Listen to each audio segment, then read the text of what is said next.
I would like to begin by announcing some important developments in our war against the Chinese virus. We'll be invoking the Defense Production Act just in case we need it. In other words, I think you all know what it is, and it can do a lot of good things if we need it, and we will have it all completed, signing it in just a little while, right after I'm finished with this conference. I'll be signing it. It's prepared to go. So we will be invoking the Defense Production Act. Last week I signed an emergency declaration under the Stafford Act, which, as you know, we invoked previously, and which activated FEMA's National Response Coordination Center. FEMA now is fully engaged at the highest levels. Today, FEMA is activated in every region. We are at level one being the highest level, which we will work with, and we've been working with FEMA. I've done a lot of work with FEMA. They're incredible. It's always been on hurricanes or tornadoes. They're right now in Tennessee, a large group working in Tennessee have been incredible. That was a tragic event. Alabama last year, also a tornado, and then obviously the numerous hurricanes in different locations that were, in some cases, very devastating, and in every case, FEMA came through. This is a very different kind of a work for FEMA, but they will come through, as they always do. We have tremendous people, tremendous talent in FEMA. We're sending, upon request, the 2 hospital ships. They're being prepared right now. They're massive ships. They're the big white ships with the Red Cross on the sides. One is called the Mercy and the other is called the Comfort. And they are in tip-top shape. They soon will be. They're getting ready to come up to New York. I spoke with Governor Cuomo about it. He's excited about it. And I also, we haven't made the final determination as to where it's going to go on the West Coast. The Comfort is located now in San Diego, and it's going to be, we'll be picking the destination fairly shortly. So those 2 ships are being prepared to go, and they can be launched over the next week or so, depending on need. Earlier this week, the first clinical trial of the vaccine candidate for the virus began in Washington State, as you probably know. The genetic sequence of the virus was first published in January, but thanks to the unprecedented partnership between the FDA, NIH, and the private sector, we've reached human trials for the vaccine just 8 weeks later. That's a record by many, many months. It used to take years to do this, and now we did it just in a very short while. That's the fastest development in history of what we're doing with regard to the vaccine. We're making very, very big progress.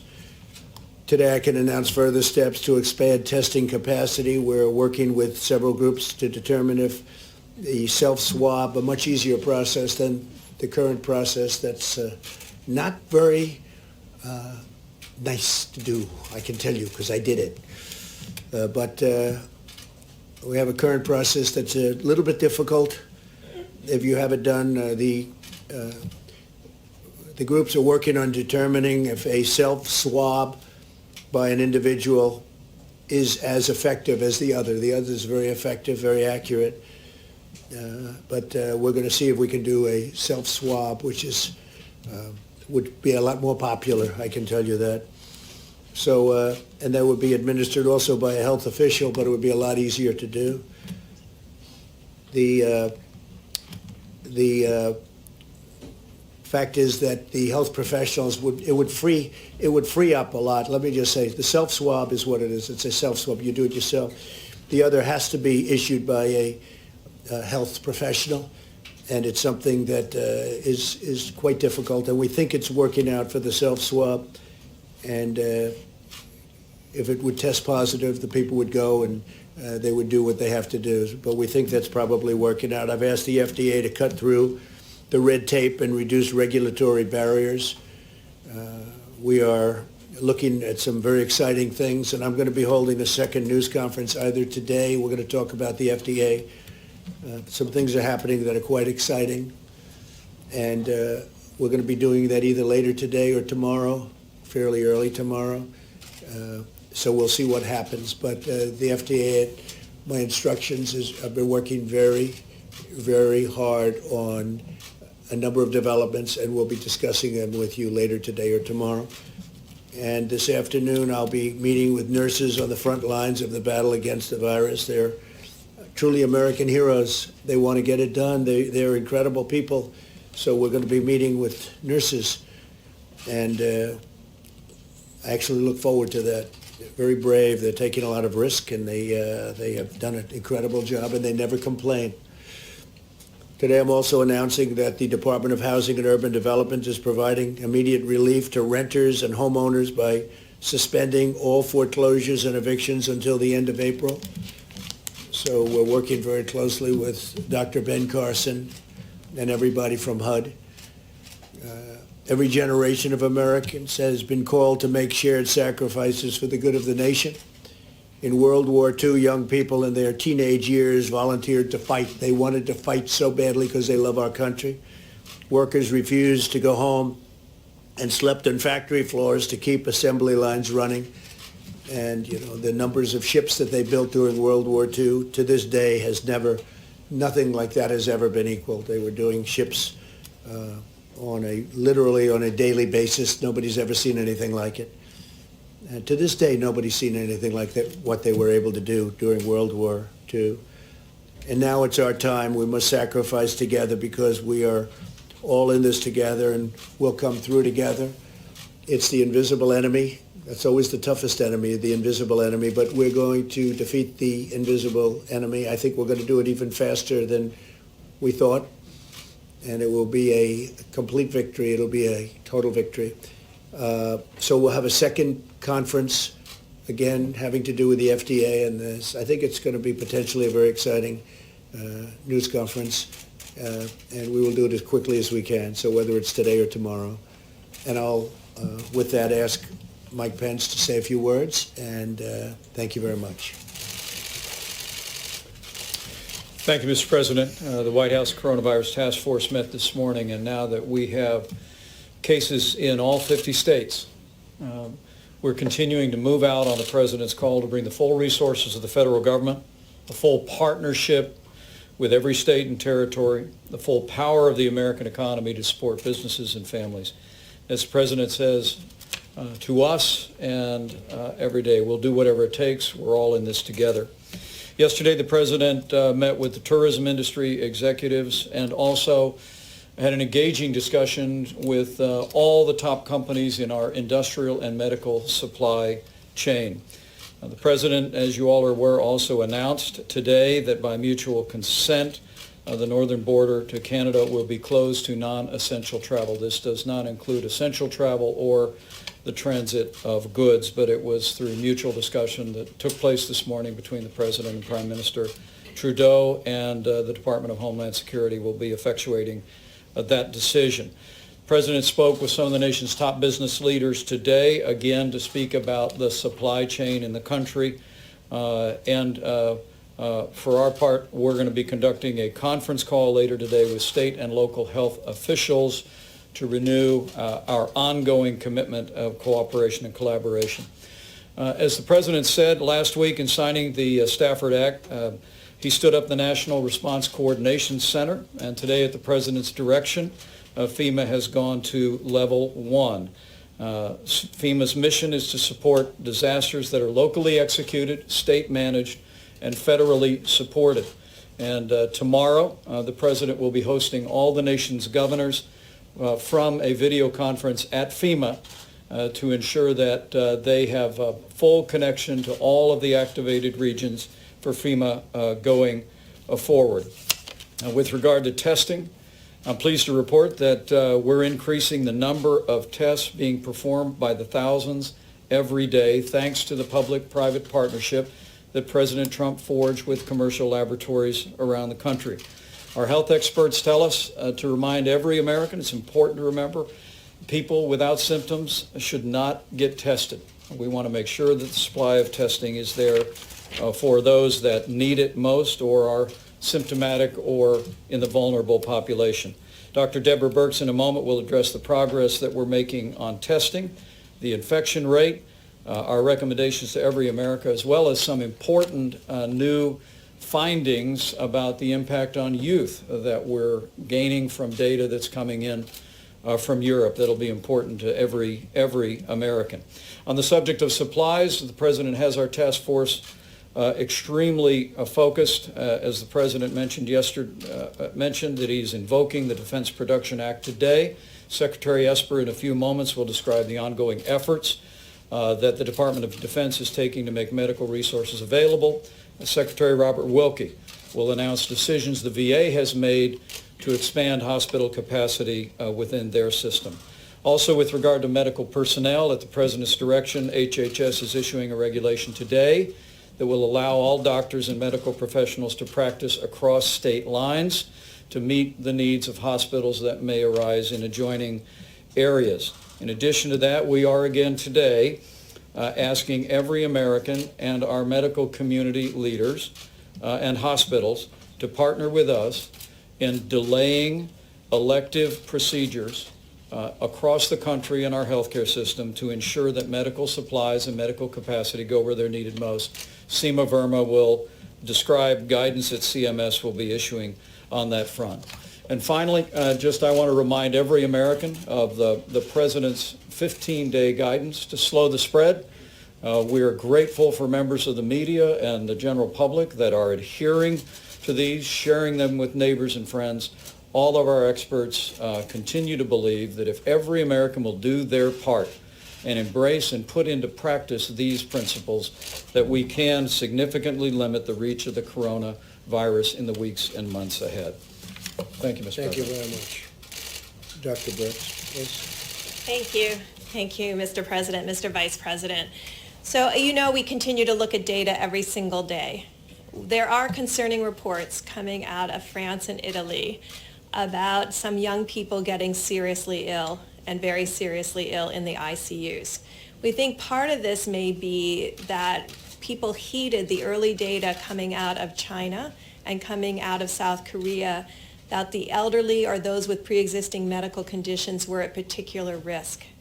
It may have been that the millennial generation, our largest generation, our future generation that will carry us through for the next multiple decades, there may be disproportional number of infections among that group. And so even if it's a rare occurrence, it may be seen more frequently in that group and be evident now. So we're looking at that information very carefully. We have not seen any significant mortality in the children, but we are concerned about the early reports coming out of Italy and France. So again, I'm going to call on that generation that's part of that group that brought us innovation, particularly throughout all of their ability to look around corners and skip through games. I always went level by level. I didn't realize that you could go from level 3 to level 7. That's what they've taught us. They look for things that we don't see. We need them to be healthy. So again, not only calling on you to heed what's in the guidance, but to really ensure that each and every one of you are protecting each other.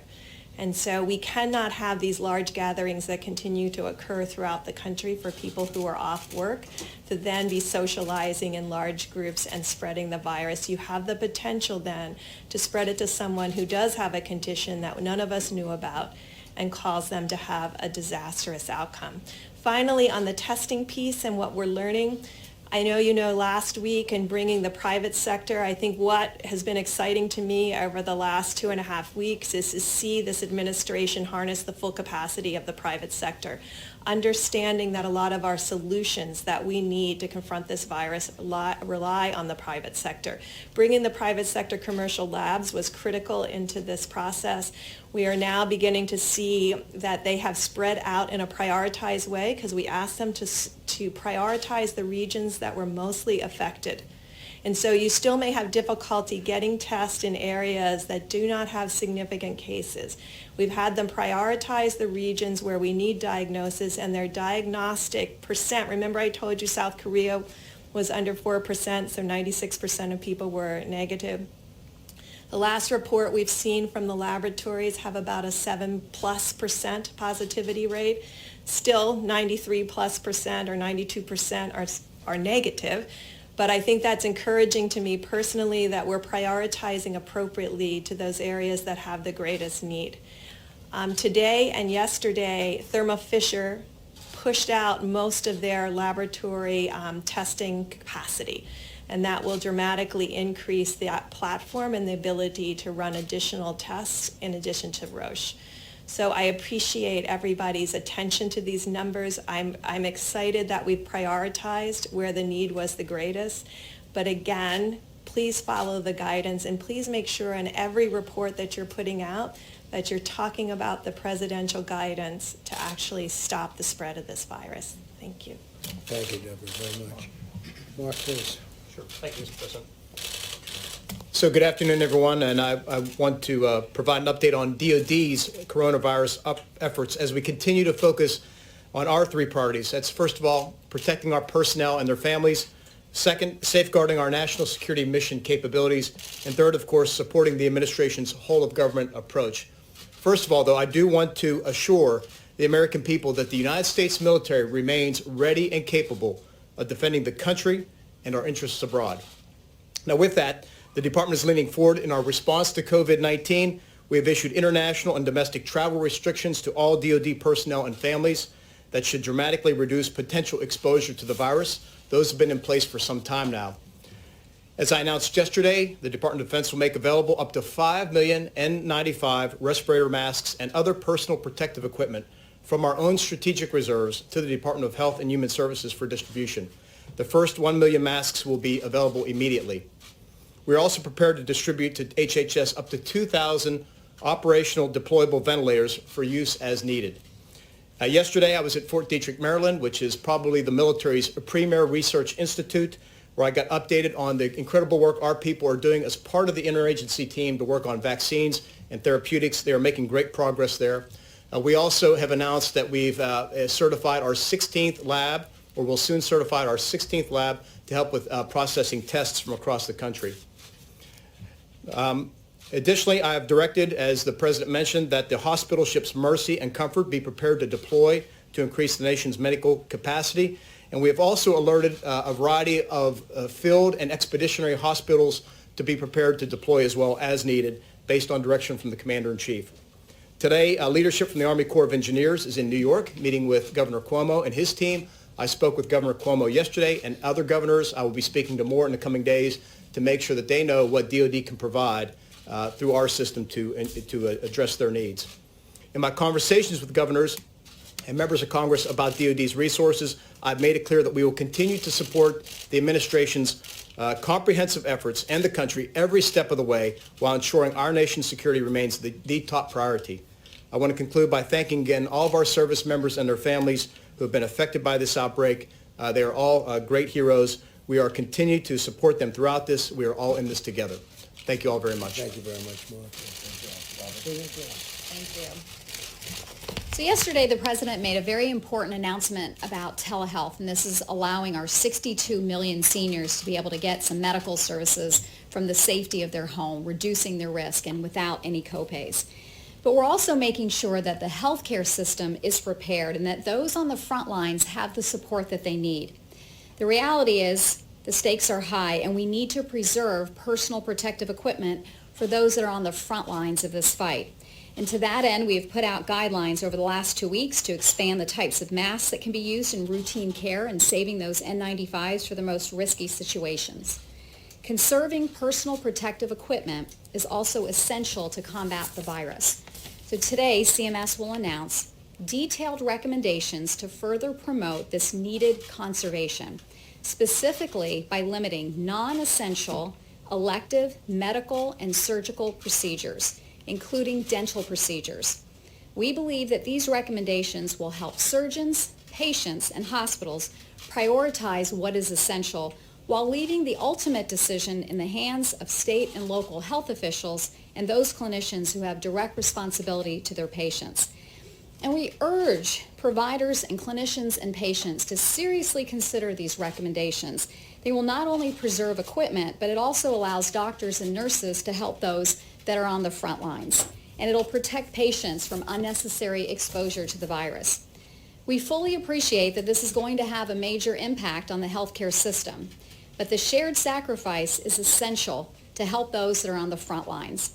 And I want to thank the medical societies such as the American College of Surgeons and the American Dental Association that took a proactive approach and already posted these recommendations. And we've also talked to the American Medical Association, and they have fully indicated their support for this recommendation. We now invite the entire healthcare community to join us in this effort. Thank you. Thank you very much. Robert, please.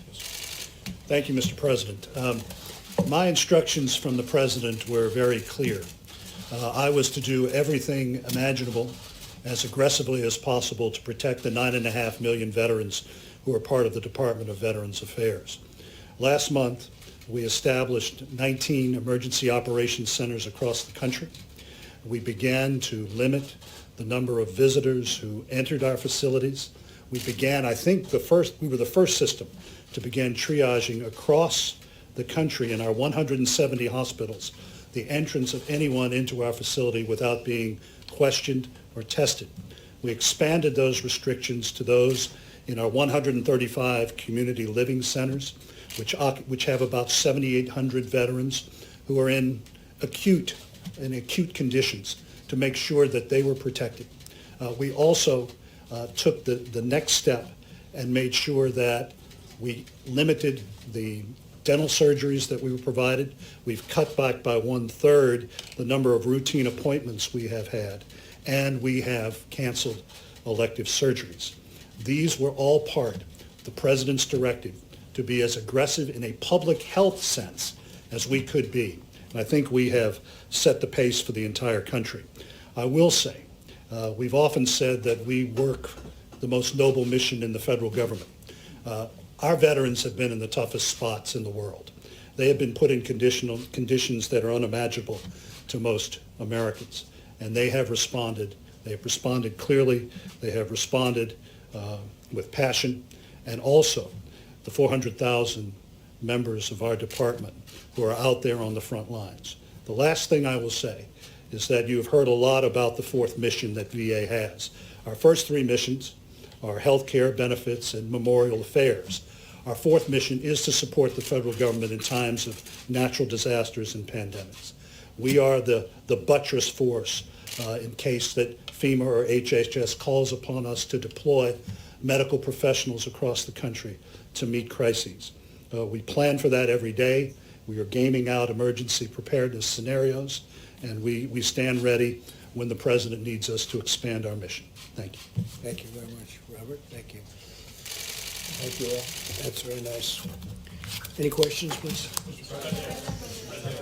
Thank you. Two questions, if I may. Your Treasury Secretary was on Capitol Hill talking about the potential for what could come, and he said that unemployment could skyrocket to 20%. Are we looking, that could rival the Great Depression? Are we looking at potentially historic No, well, I don't agree devastation? with that. Yeah, no, I don't agree. That's a absolute total worst case scenario. But no, we don't look at that at all. Thank you. And my second question. We're nowhere near it. Okay, why do you keep calling this the Chinese virus? There are reports of dozens of incidents of bias against Chinese Americans in this country. Your own aide, Secretary Azar, says he does not use this term. He says ethnicity does not cause the virus. Why do you keep using this? A lot of people say it's racist. It's not racist at all, no, not at all. It comes from China. That's why. Comes from China. I want to be accurate. Yeah, please, John, please. Are you I have great love for all of the people from our country, but as you know, China tried to say at one point, maybe they stopped now, that it was caused by American soldiers. That can't happen. It's not going to happen. Not as long as I'm president. It comes from China. John, please. Two questions, if I could, Mr. President. First of all, on the Defense Procurement Act, you're invoking it today. Senator Schumer Yes. said on the floor a short time ago that it urgently needs to be put into action to produce medical supplies, particularly ventilators. Yeah. Do you have some targets that you would like to see immediately spooled up under the We act? do have. We have tremendous numbers of ventilators, but there's never been an instance like this where no matter what you have, it's not enough. That would be the case. And we will be, it's being signed. It's essentially drawn, and I'm going to sign it in just a little while. If we need to use it, we'll be using it at full speed ahead. Sorry, he says it's urgently needed to be used. Do you have some Well, targets? we're going to know whether or not urgent, but we will, yeah, we do have targets. We have targets for certain pieces of equipment. We have targets for masks. You know, the masks, the numbers of masks are incredible. We've ordered millions of them, but we need millions more. A thing like this has never been requested, and we've never had to even think in terms of these numbers, but we need millions of masks, and all of that will be ordered. We need respirators. We need ventilators is a big thing because it's a complex piece of equipment. So we have a lot of ventilators, but we're going to be ordering more. And second question, what size will the checks be that will be sent out to America? To be determined. We're working with the Senate right now. We're working with everybody on Capitol Hill. There's been tremendous, there really has been, I mean, with some exceptions, obviously, because it's always the way it is, but there has been, they've been getting along very well, Republicans and Democrats. It's a nice thing, very bipartisan so Would you far. like to see them more than $1,000? Well, we're going to see. I don't want to get into that right now, John. We are looking at different numbers. We're looking at timing that would be different, splitting the time, splitting the payments. We're looking at a lot of different things. Hasn't been determined yet, but it will shortly be determined, and people want to go big as opposed, everybody seems to want to go big, and they want to get to the recovery. The big day is, the big thing we can do is get rid of this horrible, I call it the unseen enemy. You call it, there's 1,000 different terms for it, but whatever, it snuck up on us, and it did 128 countries. I think it's in something like that, very close to that. Think of that. So it spreads violently. It's a very contagious, very, very contagious virus. Do you consider America to be on a wartime footing in terms of fighting this virus? I do. I actually do. I'm looking at it that way because, you know, if it got out of control, the big thing we did was a very early stoppage of people coming in who could be very, very heavily infected. That was a very good move, and it was very early, very, very early, when most people, including a lot of professionals, they didn't want us to do it. That really saved a lot of lives. And yeah, I look at it, I view it as in a sense, a wartime president. I mean, that's what we're fighting. I mean, it's a very tough situation. You have to do things. You have to close parts of an economy that 6 weeks ago were the best they've ever been. We had the best economy we've ever had. And then one day you have to close it down in order to defeat this enemy. And but we're doing it, and we're doing it well. And I'll tell you, the American people have been incredible. For the most part, they've been really incredible. Yeah, please, Caitlin. For you, and then I have one for Secretary Wilkie as well, but I'll start with you. You just said there are a tremendous number of ventilators that we have, but for weeks, hospitals have been warning about a critical shortage that they say we are not prepared for. So why did it take so long to invoke the Defense Production Well, you know, Act? hospitals are supposed to have ventilators too. And when we have thousands of ventilators, it sounds like a lot, but this is a very unforeseen thing. Nobody ever thought of these numbers. Nobody ever saw numbers like this. Even with regard to testing, normally we wouldn't be doing testing, and they decided to do it. Very, very hard to ramp up. Now we're getting highly sophisticated tests, and it's going very well, but nobody's ever heard of testing in the kind of quantities that you're talking about. But we knew for weeks we needed more ventilators. So why did it take so Well, long? we knew. It depends. It depends on how it goes. Worst case, absolutely. Best case, not at all. So we're going to have to see where it goes. But we are ordering thousands and thousands of ventilators, and they're complex. You know, these are complex machines, and but we're ordering them. Does anybody have a? Mike, maybe you do. How many do we have? Yeah, you said And you we're could ordering. access the Please, number. yeah, please.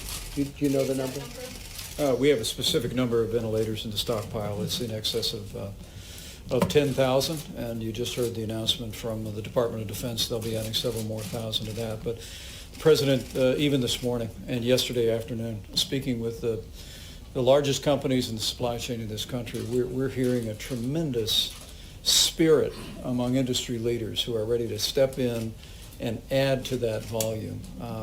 The stockpiles don't count all of the ventilators that exist today in the marketplace and in healthcare facilities around the country. But the President's given us a directive to make sure that our stockpile, but just as importantly, working with industry leaders, that we're securing the increase in ventilators, the increase in masks, gloves, eye protective care, garments that are all necessary to lean forward. And we're confident we'll be able to accomplish that with the incredible cooperation of the supply chain that exists in America today. But we we don't have an exact number for nationwide, how many ventilators we have? We can give you that exact number. We'll give it to Okay, you. that's what the- But we're ordering a lot more. Okay, sorry. Yeah, go ahead in the back. One question for the VA secretary? One question for Yeah, the one second, secretary? one second, Caitlin. We'll do it in a second. Okay. You'll be able to. Two questions, Mr. President. Thank you. Yes. The first one on the Canadian border. What was the tipping point? Friday we talked about it, and Monday you said no, we're not considering closing No, I said the border. not yet. I spoke with the Prime Minister, Trudeau. Very good relationship, obviously, between us and our two countries. And no tipping point. It's just that we want to isolate from the standpoint we don't want people coming into contact, because that's the way we're going to win this war. That is so important. And we both thought it was time. Now, it's not affecting trade. It's non-essential. It's non-essential crossings. It won't affect trade at all. And it was just something we thought would be good for both countries. Yes, please. Second question, Mr. President. How can you be sure that trade Go ahead, is not please. going to be a vector of the virus? How can you be sure that trade and everything that's being shipped from one side? Well, they're doing it in a very careful manner. You can only be vigilant and very professional, but it's not pertaining at this moment to trade between the two countries. Yeah, please. We are hearing that the $1 trillion economic stimulus package could look something like $50 billion for the airlines, $150 billion in loan guarantees for critical sectors of the economy, a $250 billion payment on April 6th directly to individuals, another $250 billion payment on May 18th, again, directly to individuals, and as well $300 billion for small business loan guarantees. Is that, in the general sense, what you're looking at? It could be, and we're also playing with a lot of numbers, a lot of very big numbers, and a lot of very small numbers, frankly. We want to take care. We have to help everybody. It was nobody's fault. This happened. I mean, some people could say it was somebody's fault, actually. But it was nobody's fault, and certainly none of these companies that all of a sudden had no passengers in planes and had no passengers on cruise ships and all of the things that have happened. But I will say that they can't be blamed for this, and we want to keep those companies vibrant, because there's going to be a comeback very, very quickly as soon as this is solved, and it will be solved. We will win, and there will be a comeback, and it'll take place very quickly. $250 billion, there's give or take 330 million Americans or so. If you just do the math on that, that's about $750 a person. A family of four, that would be about $3,000 on average. Again, rough math. Is that where this is headed? Well, no, I don't want to say that, because it's a moving, these are all every number that you mentioned, yes, we've talked about those numbers. We're also moving those numbers in both directions. So we'll let you know. It's moving along fast. Again, there's a great bipartisan effort going on that I haven't really seen before to this extent. On the self-swab that you mentioned at Yeah. the beginning of this, has the FDA approved that test? No, they're looking at it. It's down the line, and they're looking at it very seriously. And I think it would be a great thing, because the others, to use a nice word, it's very inconvenient. It's very tough. For you, sir. You tweeted this morning about your approval rating amongst Republicans. You have said that you give yourself a 10 in terms of handling this crisis. How do you reassure Americans at home who don't trust you to handle a crisis of this magnitude? Well, I think we're doing a really good job. We started off with a termination of the border, the people coming in from China, where this all started. That meant I took it very seriously. And when I use the word calm doesn't mean that I'm not taking it seriously. Calm means, and we should be calm. We should be extremely calm. But, 95% within the Republican Party and over 50%. And I also have, we have very great approval numbers. I mean, people like the job that we're doing. And when you compare this to other epidemics, or if you want to use a different term, you can, but within this country, and you look at what's happened over the years, this is being handled very, very professionally. We have the greatest professionals in the world. We're doing a good job. Nobody's ever been swamped like this. And nothing's been so contagious. The level of contagion has been incredible, actually. Nobody's seen anything quite like this. Yeah, Peter, go ahead. If I can ask about the tests, sir, for a second. If federal officials have shipped millions of tests, as you and your colleagues have said, why, as the federal government says, have only 59,000 tests been processed to this point? We just heard from the Atlanta public health director saying that they have fewer than 50 test kits for more than 900,000 citizens. Yeah, Where are well, the tests? I'll let Mike answer that. So that's a very critical question, and thank you for asking it. So the test kits that we put out last week through the approval, the rapid movement of that meeting that President Trump called less than 2 weeks ago, that had resulted in bringing our private sector to the table, because the test and the platform that was out there could only run between 4 and 12 tests per platform per day. We've now moved into platforms that can run basically tens of thousands of tests per day. So the reason I'm grateful for your question, because it allows me to point out that, of course, then there was backlog. There were individuals who had been tested, who hadn't had their specimen run because of the slow throughput. It's now in a high-speed platform. So we will see the number of people diagnosed dramatically increase over the next 4 to 5 days. I know some of you will use that to raise an alarm that we are worse than Italy because of our slope of our curve. To every American out there, it will be 5 to 6 days worth of tests being run in 24 to 48 hours. So our curves will not be stable until sometime next week. The reason I talked about Thermo Fisher yesterday is because their platform is in 2,000 laboratories. They're the ones that are putting out the 1 million tests this week that will solve the issue that Atlanta and others have brought up. I wanted to be clear. We prioritize the areas. We do county by county analyses. Based on those analyses, on what counties had more than 50 cases, we prioritize the test kits we put out, the 400,000.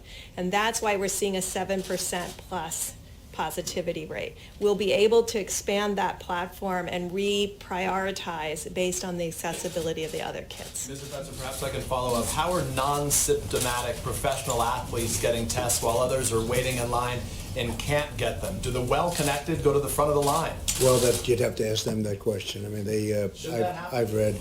No, I wouldn't say so, but perhaps that's been the story of life. That does happen on occasion, and I've noticed where some people have been tested fairly quickly. Look, we inherited a very... encourage them to defer their tests to others. Excuse me. We inherited a very obsolete system. This was a system that was out of date, obsolete, or it was a system that was never meant to take care of the kind of quantity, the number of people that we're talking about, millions and millions of people. If you go back in years past, like even recently with the flu, nobody had tests before. They didn't test the entire nation to see whether or not they had flu. They got the flu, they got better. Hopefully they got better, that was it. Now all of a sudden they do this very complex testing. What we've done is we've broken it down, we've broken up the system, but it was obsolete, and or you could say it was also a system that just wasn't meant to handle the kind of volume that you're talking about.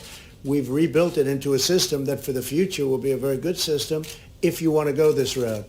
But this was never done before, and I would imagine it will be done in the future, but we built it into a very good system by using private companies, the great private companies. And I have to say Roche has been doing a very good job. They're doing a lot of work, a very good job. But this was an obsolete system. This was not a system that was meant to do anything like this or even near this. John? Mr. President, a couple of things. A major trade coalition is calling on you to suspend tariffs with other countries as part of the response to the coronavirus. Who heads that group? Those countries do, probably. No, it's an American free trade. I know, I'm sure of free trade. Look, China's paying us billions and billions of dollars in tariffs, and there's no reason to do that. They haven't even spoken to me about that. China hasn't asked me to do that, but we're getting billions of dollars a year from tariffs from China, and I can't imagine Americans asking for that, but it could be that China will ask for a suspension or something. We'll see what happens. China's having a very rough time. They have their worst year in 76 years, as I understand it. They're having a very, very tough time, and then on top of it, this happened with the virus. But no, we're taking in billions of dollars a year in tariffs, and this was caused by something totally unrelated to tariffs. And on asylum seekers and people who cross the southern border illegally, are you planning to invoke 42 U.S.C. 265, which would allow you to prohibit entry of certain people The across answer is the border? yes. And when will that happen? Very soon, probably today. Yes. I have a question for you and then a question for Dr. Burke. Yeah. On the border, firstly, are there plans plans to fully shut the Mexican border? And what do you define as essential travel when it comes to the U.S.-Canadian border? Well, I think essential is medical. We have military working together. We have industry working together. And again, it's not affecting trade, so things like that. But just leisurely, let's go to a restaurant and have dinner, which a lot of people do. They come both ways. They go in both directions, that kind of thing we have ended on a temporary basis. Yeah, please, go ahead. Not close it. No, we're not going to close it. But we are invoking a certain provision that will allow us great latitude as to what we do. May I ask Please. two questions if I could? Yeah, The go Wall ahead. Street You know what? Go Journal ahead. is- Sure. The Wall Street Journal. Doctor. So I just wanted to clarify something, because just a week ago, you all were standing here telling us that unless you had sustained contact with somebody who was symptomatic for COVID-19, you really didn't need to worry. You told the president, the vice president, that if they shook hands with somebody who had this, if they took a photograph with somebody who had this, they didn't really need to worry. And yet, several days later, we're in a situation where people are being told, don't leave your houses. There are curfews saying you cannot walk alone at night after a certain time. Can you walk us through what seemed like a very dramatic swing, a very dramatic disconnect from what we were hearing before to what we're hearing now? So two things. We look at data all the time, and I know you're looking at the China and South Korea data. And when you look at China and South Korea data and you look what China and South Korea did, you can see that their curves are not only blunted outside of Wuhan, so the Chinese areas outside of Wuhan, blunted curve, and South Korea, blunted curve. If you look at their curve today, they're already on the far end of their epidemic curve. Of course, none of those countries are fully back to work, and so that's what we worry about too. Secondly, there was a series of scientific articles published, and I know you've seen them too, about surface contamination. I think none of us really understood the level of surface piece. So we're still working out how much is it by human-human transmission and how much is it by surface. And this is why those fundamental guidelines were put out that says don't expose yourself to surfaces outside the home. Basically what those guidelines are is don't expose yourself to excess number of persons who could be asymptomatic and infected, and then the person-to-person contact. And don't expose yourself to surfaces that could have had the virus on it, for which on hard surfaces, I know we had the cardboard issue about shipping, hard surfaces, not shown in fabric as much or in cardboard, but hard surface transmission. These are issues that we haven't had to deal with before with the level of respiratory infections, and that's why we have this concern, and that's why President put out the guidelines. And so it's to cover both of those pieces. That's all new science, all new models. I think many of you have the Imperial study available and looked at the impact of those. That's the first time those have been modeled as a comprehensive approach to mitigating an epidemic. And Dr. Burns, yesterday...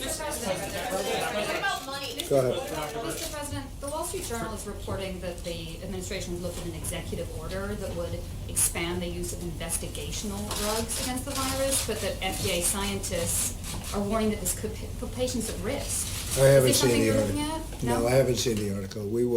We are making a lot of progress therapeutically, I will say that, but I have not seen that article, no.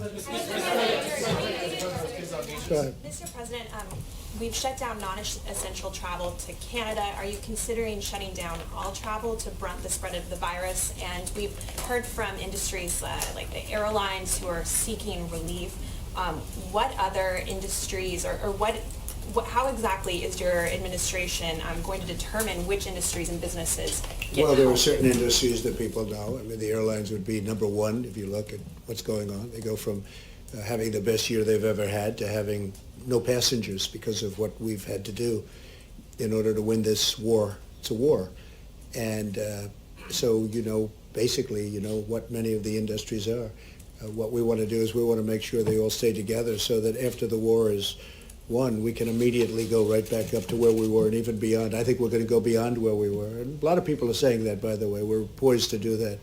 But we have to win the war first. Yeah, please, go ahead. Thank you. To follow up on that, Treasury proposed $150 billion today for those industries, but their proposal doesn't detail which industries would get that money and how much. So aside from the airlines, which you just mentioned, what about the cruise industry, the hotels? Yeah. How much of that money do you see them each We're getting? talking about all of it. Haven't detailed it yet. We have detailed it to senators, and to members of the House. We have been talking about it, and we're coming up with numbers. Haven't gotten there yet, but certainly hotel industry, the cruise ship industry, the airlines, those are all prime candidates, absolutely. On the northern border, sir, when you say Which border? The northern border. Yeah. When you say temporary, which is what you said in your tweet, does that mean 30 days? I would say 30 days, and hopefully at the end of 30 days, we'll be in great shape.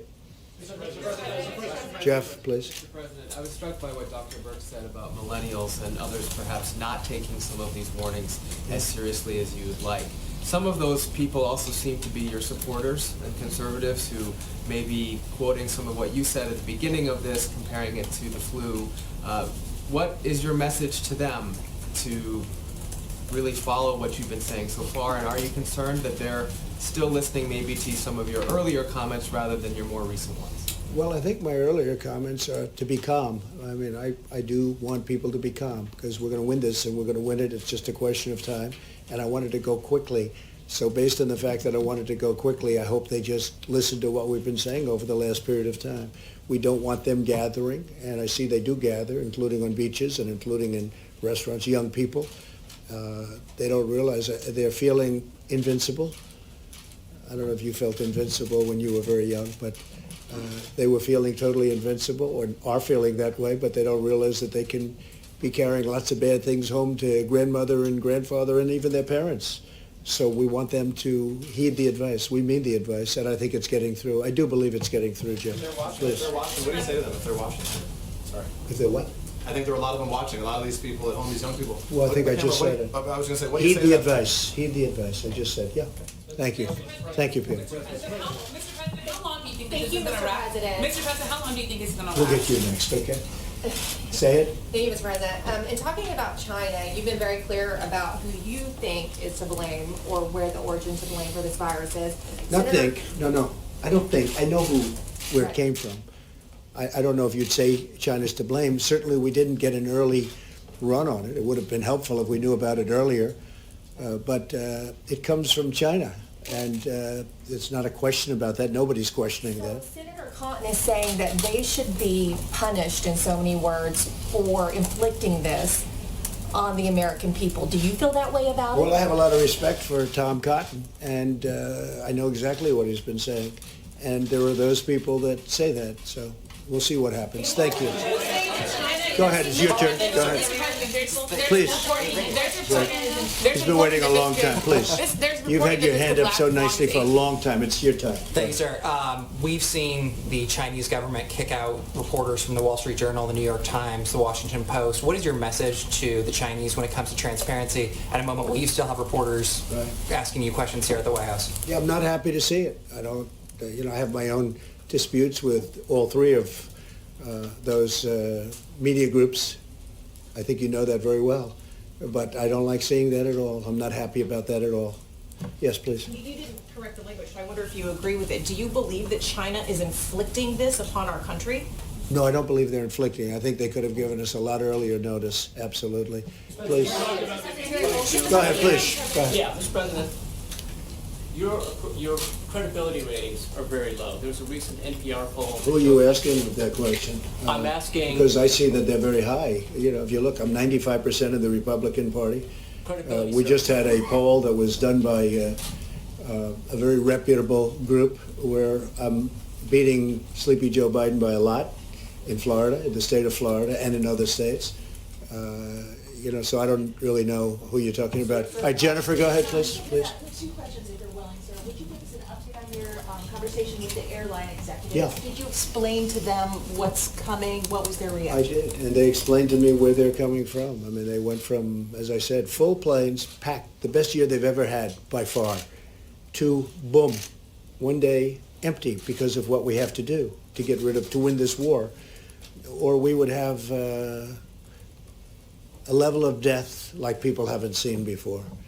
So they've been fantastic. I mean, they've been great. But, they went from being extremely happy to being people that are running companies that are going to need some help. And we'll help them, Jennifer. On SBA loans, would you be willing to give us an update on how that's going? We've been getting some reports that counties have been having difficulty getting... Well, it's going. I mean, there's a lot of influx to those loans, as you can imagine. A lot of people are looking at it, but we're going to be increasing funding a lot. They're very well prepared to do what they have to do, and the SBA is doing a fantastic job. She is doing a really good job, the administrator. John? Mr. President, a couple of questions for Dr. Burks, Yeah. if I could. Dr. Burks, French researchers have had some luck with hydroxychloroquine in shortening the duration of disease. Is that something that might be in the arsenal of therapeutics here in the United States? I think we're exploring every one of those issues. The president asked for a critical briefing on that today. He opened with that. It is more than that single drug. There are other drugs that individuals are looking at. Just to go back to what we've talked about many times, there is things that look really good in cell culture against the virus that may look good in small animals and then don't have an impact in humans. And so those are the pieces that we're looking at very carefully. Of course, there's always anecdotal reports, and we're trying to figure out how many anecdotal reports equal real scientific breakthroughs. And second question, are you confident of the seasonality of coronavirus? All we can do is look at the past to inform the future. We know what SARS looked like. We also know, and I just want to put this out, I know you can get it online, look at the curve in China and look at the curve in South Korea. Those curves were accomplished in still the winter season. And so we're trying to understand what those relationships are. We're very interested in the curves in Italy because of their different approach, and we're following every single country's curves. And so all we can do is look at prior coronavirus and prior respiratory infection RNA viruses. These are RNA viruses. When you look at flu in the northern hemisphere, when you look at parainfluenza and some of the other cold viruses, and if you look at SARS, that's the way the peak normally occurs. But that is a November to April.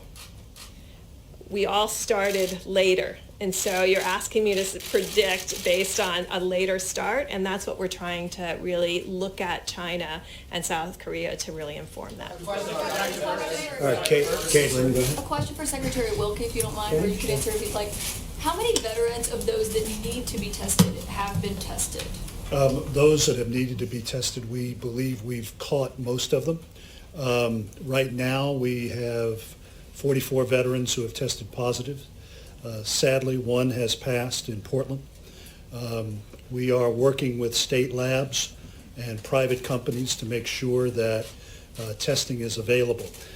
Because the president had us out aggressively early, we have been in a better place than most healthcare systems in the country. I cannot predict, as Dr. Burke said, when the next surge will be, if it will be, but one of the things that we do at VA is that we prepare for national emergencies, be they national disasters or epidemics. We started preparing for this. We started stockpiling equipment. Our equipment is stable, and I think that's in large part because of the instructions the president gave me. But do you have a number of how many have been tested out of the number that We've you tested several hundred. I can't give you the direct. Yeah, we've tested several hundred. Yes, we've tested several hundred. I don't know exactly. I do know that 44 veterans have the virus. Most of those are quarantined at home. Go ahead in the back, please. Thank you, Mr. President. The question for Dr. Burks, quickly. I'm trying to understand what it's about the mortality rate. Yesterday, we underlined the fact that we had reached 100 deaths. And this morning, we wake up and we're at 110. Within 12 hours, we climbed by 10%. Is it something we have to expect from now on, a 10% increase every 12 hours? So very early on in each one of these cases, if you look at all of the countries to date, the mortality is higher at the beginning because you're diagnosing the sickest, the ones who came in quite ill. And I just want to remind the American public that still the majority, the risk for serious illness in the majority of Americans are low. But that doesn't mean that you can't transmit it to one of those higher risk groups. And that's why we're asking for all Americans to take responsibility. You're seeing mortality or deaths today from infections that occurred 2 to 3 weeks ago in general. The other thing that you're seeing is the dramatic and very difficult impact of this virus in nursing homes. And that's why very early on, the president and vice president had us come out and CMS put those very strict rules in place. And everybody thought we were being too strict and keeping loved ones away from their family in nursing homes. If we're going to solve this with a lower death rate, we have to protect the elderly because of their percent is much higher in mortality than any other age group. Okay. Go ahead, please. Mr. President, there's reporting that the federal government has a plan that shows that this coronavirus outbreak might last as long as 18 months. Are you seeing those numbers? Could it No, we're not seeing that at all. And then my second question is, there are at least one White House official who used the term Kung flu, referring to the fact that this virus started in China. Is that acceptable? Is it wrong? Are you worried that having this virus be talked about as a Chinese virus, that might I wonder who said that. Focus, you know who said that? I'm not sure the person's name, but would you condemn the fact say that the term again? A person at the White House used the term Kung flu. My question is, do you think that's wrong, Kung flu? And do you think using the term Chinese virus, that puts Asian Americans at risk, that people might target them? No, not at all. I think they probably would agree with it 100%. It comes from China. There's nothing not to agree. Okay, how about last question? Please, go ahead. Switching gears very quickly. Say it. Switching gears to a larger question here. We've seen that before the pandemic, there were a lot of Americans that were already alienated. We saw deaths of despair increasing through suicide and other things. Now, as these individuals, a lot of times in rural parts of the country, are self-isolating, what is your message to those individuals, and what do you hope that individuals, communities, and churches will do to reach out to them? My them? message is to all Americans, but to those Americans who are going through a lot, we love them, we're with them, and we will not let them down. Thank you all very much. 怎么又晚了？这诊所太远了，这里多开几间就好了。政府里需要有我们的人，需求才会被听到。哎，你这……哎，你们两个都对，可光说有什么用呢？填好2020年的人口普查，就可以协助公共资金的分配，比如地方医疗、更多的政府席位。想要给自己发声啊，赶紧上网填，打电话也行。请上2020census.gov 完成普查。